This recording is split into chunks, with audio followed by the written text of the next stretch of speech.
Hello and welcome to the Rabyd Atheist. I'm Ed Rabyd, a former pastor turned atheist, now a compassionate anti-theist. Welcome to my channel. Like and share this video. Join the Rabyd Nation, a nation of people dedicated to normalizing atheism and deconversion by hitting that subscribe button. And if you want to support the channel in a more tangible way, hit the join button and your membership options that lead to citizenship in the Rabyd Nation will be presented to you. Today I'm continuing to look at the list of things Jim Palmer, a former megachurch pastor, says the religious establishment does not want you to know. And today we're looking at number 4, which reads this way. The stories of our sacred books aren't history, nor were they meant to be. The authors of these books weren't historians, but writers of historical fiction.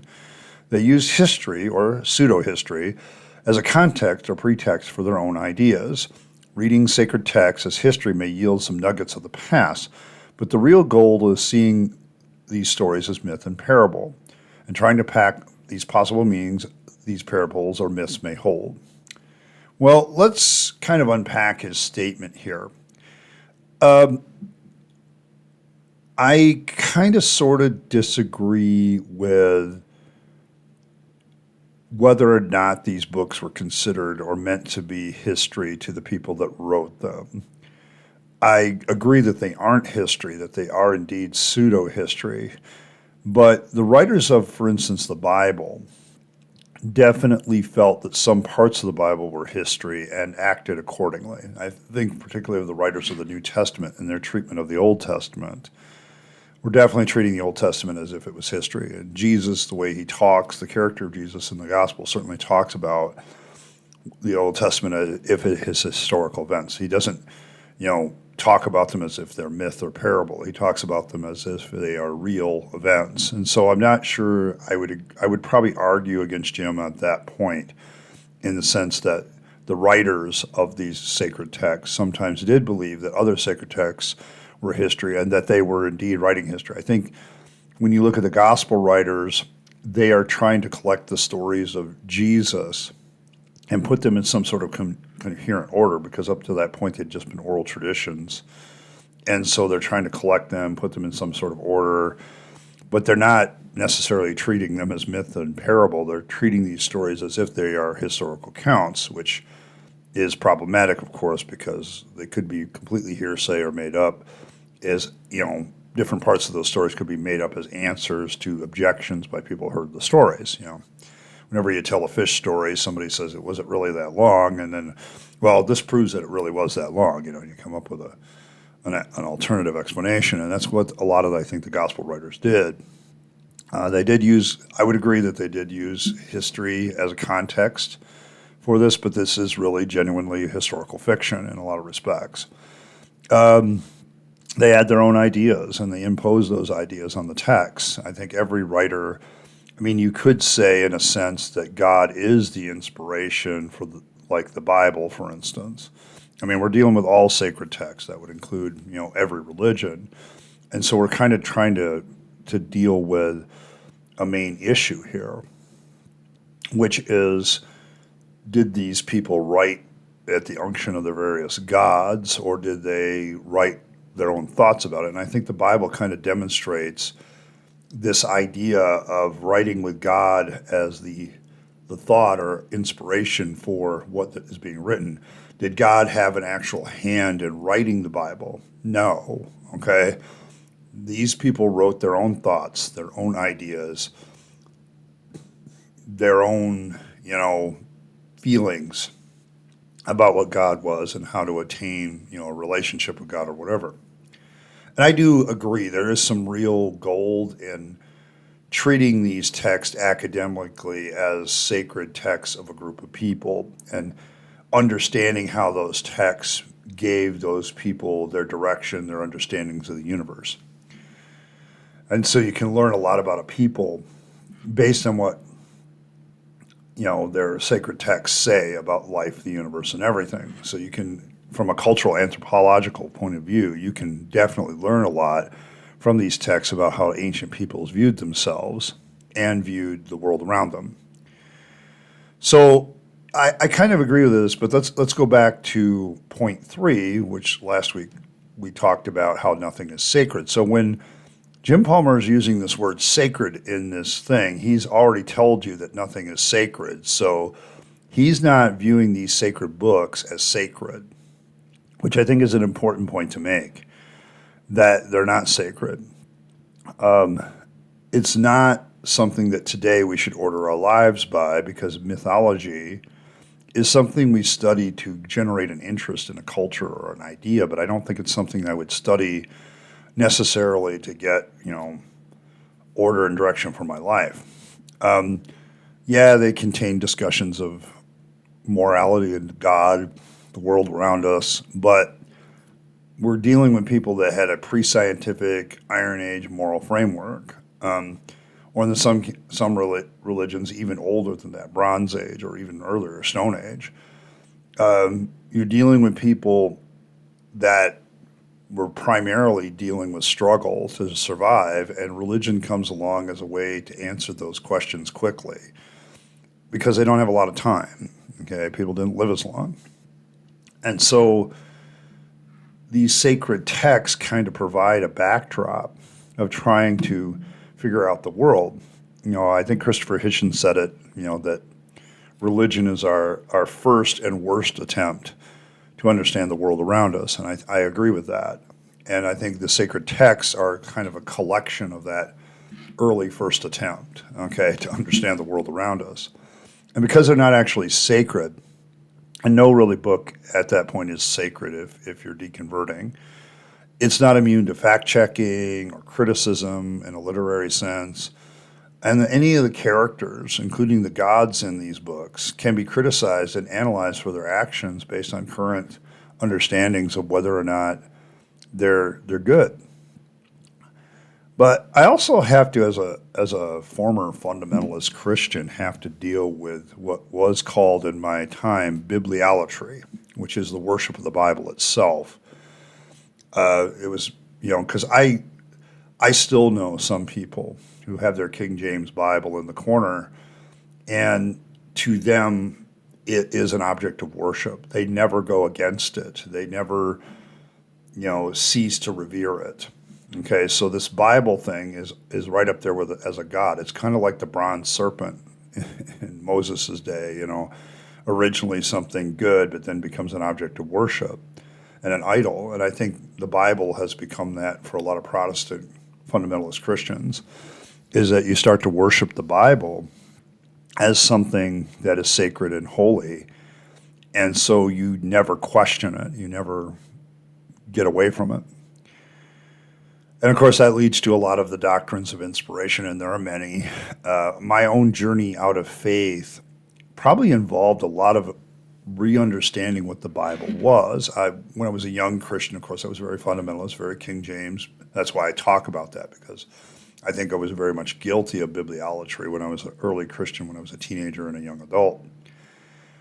Then I went to Bible college, and I realized that God, if he was writing the Bible, you move out of that stage, and once you study the Bible for a while, it's like, okay, maybe God inspired these words, but it's supposed to speak to me and tell me what to be, not be my object of worship. And you kind of get past that part of sacredness. I think my journey really shows that the different sacred aspects of a holy book just dropped off one at a time. And then I went to seminary. And, the real questions of the origins of the text, such as, the JEPD theory and, coming to the realization that there isn't a lot of, stuff in Egyptology, for instance, that's used as proof for the Bible, because it doesn't really do that. And you suddenly realize there's an absence of evidence for the history part of the Bible, and an absence of evidence for the authorship, because the authorships of all these books a lot of these books particularly are questioned. And so the idea of accuracy, of whether the Bible is an accurate account of things, begins to fall off. And that became a long process. When I was in the Assemblies of God, of course, I had to maintain the verbal plenary inspiration of Scripture. But by the time I was getting ready to leave that denomination, that had pretty much gone away for me 5 years before. I just continued to maintain it to keep my credentials. And because the more I studied the Bible, the more I realized I had to come up with a different doctrine of inspiration. And when I became a Congregationalist, I was allowed to do that. I was allowed, because our statement of faith in my church was the Bible is inspired. It doesn't say how, it doesn't, it doesn't say in which way. So you can have any view of biblical inspiration you wanted to and join that church. And I went through them all, and the last one that I held to was called Dynamic, where I felt that the Bible was completely 100% human, but also 100% God, kind of like Jesus, the doctrine of the incarnation. And I realized I was kind of coming back full circle to to kind of making the Bible into an idol again. And I had to discard that. I had to get rid of it because I couldn't improve the divine part of the Bible. That was the one thing through all these doctrines of inspiration that I dealt with. I couldn't prove the divine part. I couldn't prove the sacred part. Okay? And that became problematic for me. Okay? It became a real issue. And so, and then you start to analyze, okay, how accurately are these people portraying God, and in what way are they portraying God? And I began to come to Dan Barker's conclusion that the God of the Bible, the Christian Bible, is one of the most unpleasant, evil characters in all of fiction. Okay? If you read it as fiction, if you read it as a story, there's a lot of plot holes for one, but if you read it as a story and you analyze literally the character of God, it's almost like the followers of God are trying to get away with what they want to get away with, in spite of the fact that their God, who is real, is an evil piece of shit. Okay? He's always, what he does to solve problems usually involves straight up just killing people or burning things or destroying things. He doesn't seem, the only creative act he seems to do is build the world. After that, he seems to be a very destructive God, a war God mostly.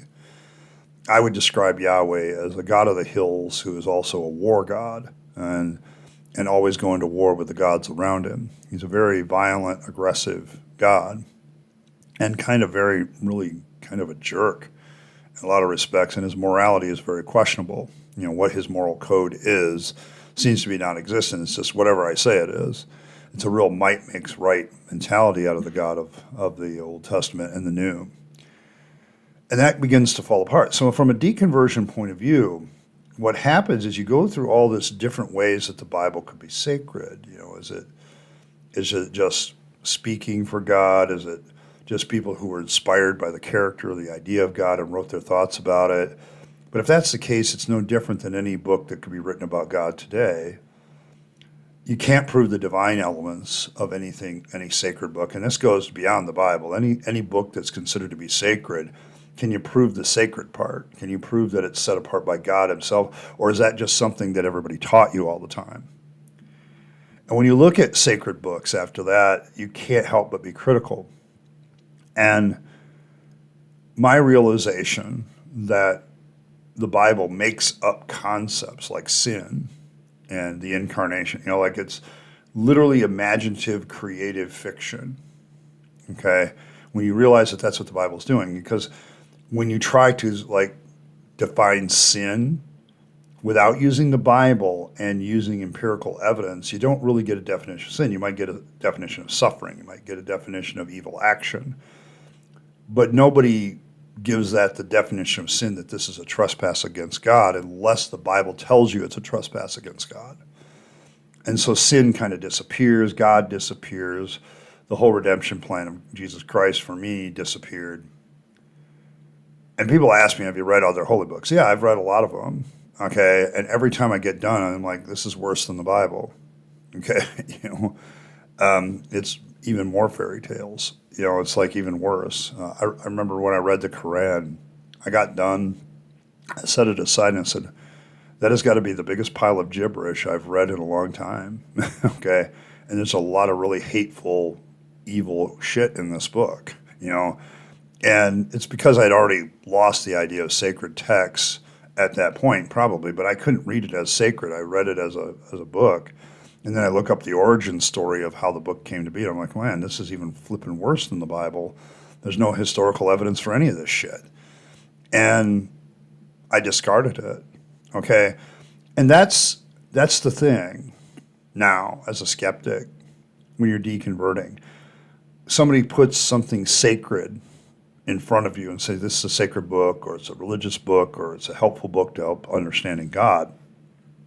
And almost universally, I now discard this crap. Okay, it's just gone. Because the claims that are made by holy books can never be verified. Or if you do look them up, they turn out to be false.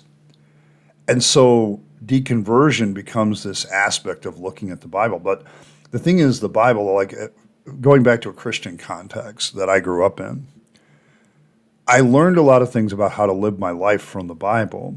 And now that I realize that the Bible's full of crap, I tend to find myself running into these patterns of behavior that the Bible taught me. But now I have to okay, that teaching is probably bogus. And when I look it up, yeah, it is bogus. There's not a lot of truth to it.